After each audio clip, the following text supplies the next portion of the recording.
चलिए हम आज आपको बताएंगे रक्त क्या होता है।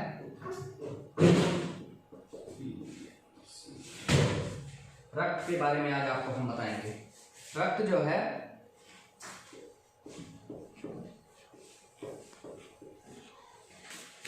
ध्यान रहे, ध्यान से सुनिएगा। रक्त एक तरल संयोजी ऊतक है। ये क्वेश्चन पूछा जाता है बार बार कि रक्त कैसा ऊतक है, तो जानते रहिए रक्त एक तरल संयोजी ऊतक है, लेकिन यह अन्य ऊतकों से भिन्न है। शरीर के जो अन्य ऊतक होते हैं, शरीर के जो दूसरे ऊतक होते हैं, वे ठोस होते हैं तथा स्थिर होते हैं। ठोस होते हैं और स्थिर होते हैं, लेकिन रक्त एक ऐसा ऊतक है जो गतिशील होता है और द्रव्य के रूप में पाया जाता है। यह क्या होता है? गतिशील होता है व द्रव्य के रूप में पाया जाता है। और रक्त के बारे में आप ये जान लीजिए, एक दो पॉइंट और जान लीजिए कि रक्त जो है एक अपारदर्शी तरल है। अपारदर्शी तरल है। इसमें जो है अपारदर्शी तरल का मतलब इसके एक सिरे से दूसरी तरफ जो है इसको देखा नहीं जा सकता है, और इस अपारदर्शी के साथ साथ इसका स्वाद जो है नमकीन होता है। इसका टेस्ट नमकीन होता है, और अभी हमने आपको बताया यह जो है एक अपारदर्शी तरल है। एक बात और इसके विषय में आप जान लीजिए, एक स्वस्थ मनुष्य के शरीर में लगभग 6 लीटर रक्त होता है। एक स्वस्थ मनुष्य के शरीर में लगभग 6 लीटर रक्त होता है। वहीं पर आप ये जान लीजिए स्त्रियों में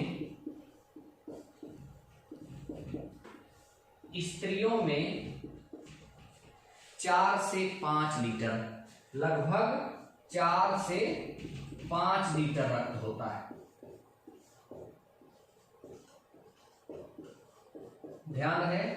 तो हमने अभी आपको बताया रक्त के बारे में कि रक्त एक तरल संयोजी ऊतक है। यह अन्य ऊतकों से भिन्न होता है। प्रायः जो है शरीर के अन्य ऊतक ठोस होते हैं व स्थिर होते हैं, लेकिन रक्त एक ऐसा ऊतक है जो तरल होता है और गतिशील होता है। तरल होगा इसलिए गतिशील होता है, अगर ठोस होता तो स्थिर होता।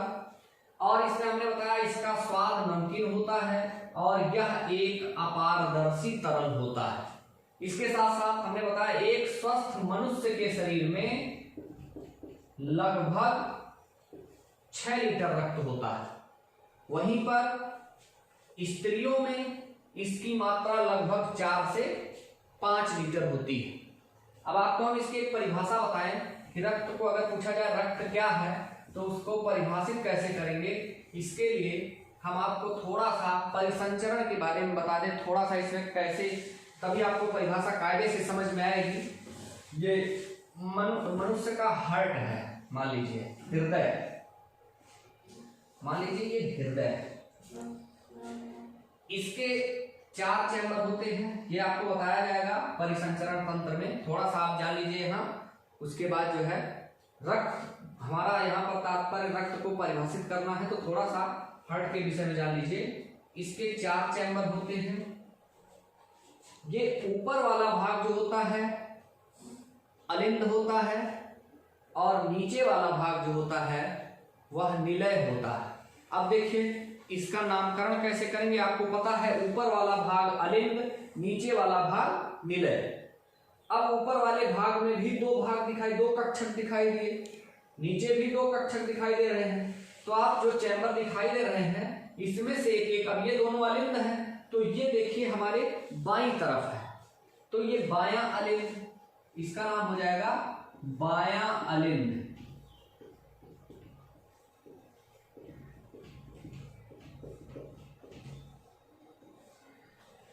ये हो जाएगा आपका दायां अलिंद,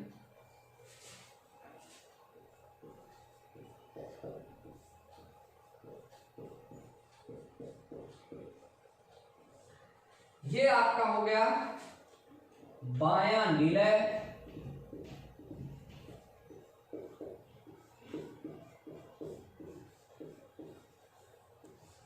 और ये हो जाएगा आपका दायां निलय।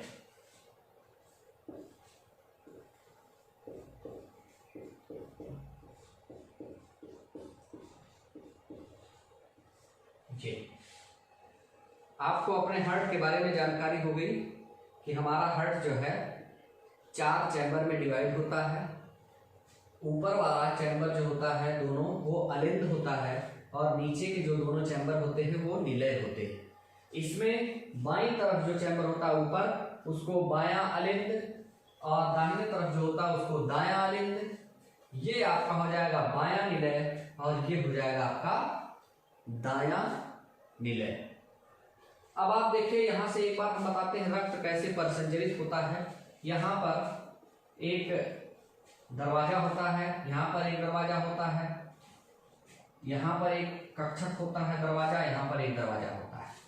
इसको कहते हैं बाइकस्पिड वाल्व, इसको कहते हैं ट्राइकस्पिड वाल्व। इसको बाद में बताया जाएगा आपको, थोड़ा सा जानते रहिए कि ब्लड कैसे सबसे पहले कहाँ से कहाँ जाता है, किधर से किधर पंप होता है। तो इसको जो है आप जानते रहिए। अब यहां से आपका निकलता है धमनी, यहां से धमनी निकलती है जिसको कहते हैं महाधमनी। महाधमनी, महाधमनी के से धमनी, और इस धमनी से धमनिका, धमनिका। अब यहां क्या होता है, अब ये जो कैपिलरीज हैं ये हमारे रक्त को शरीर के विभिन्न अंगों में भेज देती हैं। यहां से शरीर के बॉडी सेल्स में, शरीर की कोशिकाओं में पहुंच जाते हैं। अब देखिए यहां से जो अशुद्ध रक्त बच रहा है, अब ये अभी यहां धमनी की बात हो रही, अब यहां से सिरा शुरू हो जाएगा, इसको कहेंगे सिरिका। सिरिका, फिर ये सिरिका से आएगा सिरा में, और सिरा से महासिरा, महासिरा, और इस महासिरा के द्वारा रक्त जो है पहुंच जाता है कहां, दाएं अलिंद में।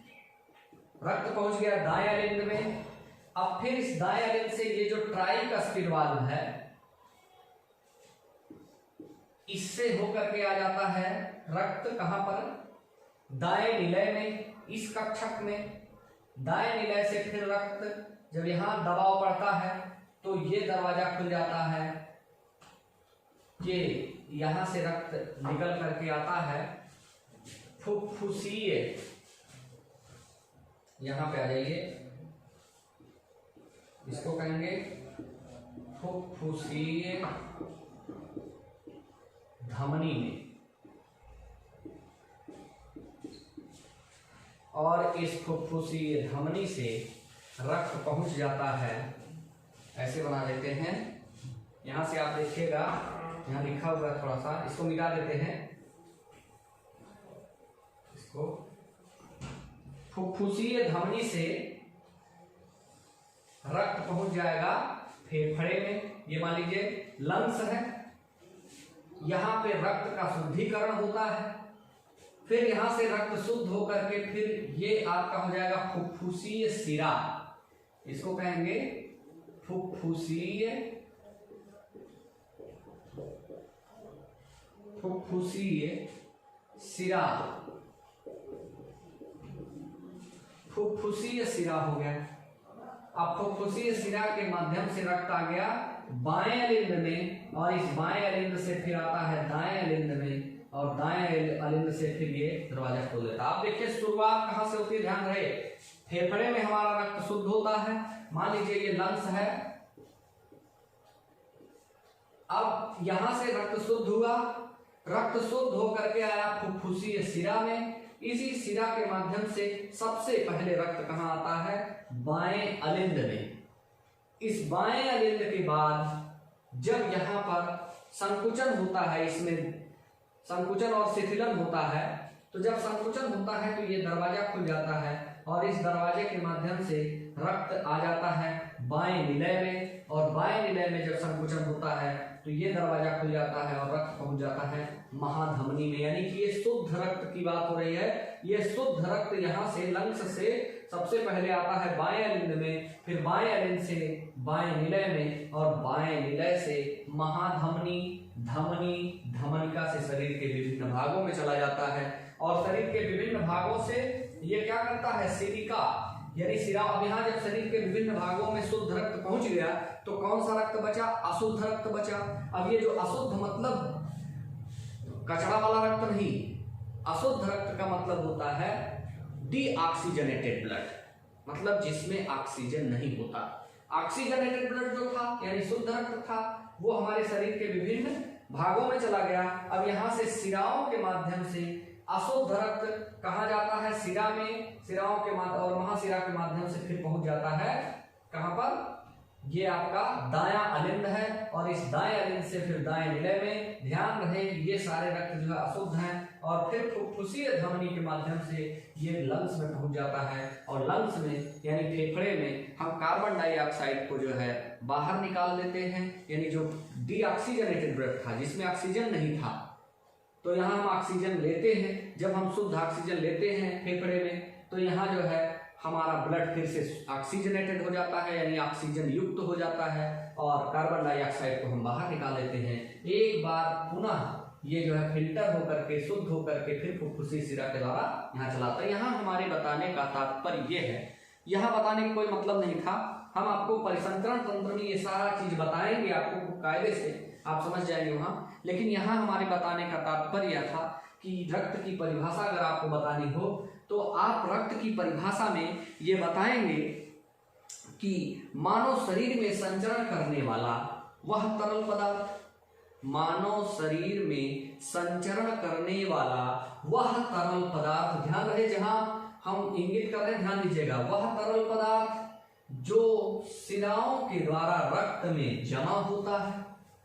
सबसे पहले कहाँ रहे, रक्त यहाँ हृदय में जमा होता है। जो मानव शरीर में संचरण करने वाला वह तरल पदार्थ जो शिराओं के द्वारा हृदय में जमा होता है, और ध्यान रहे, और धमनी के द्वारा, धमनियों के द्वारा शरीर के विभिन्न भागों में संचरित होता है, रक्त कहलाता है।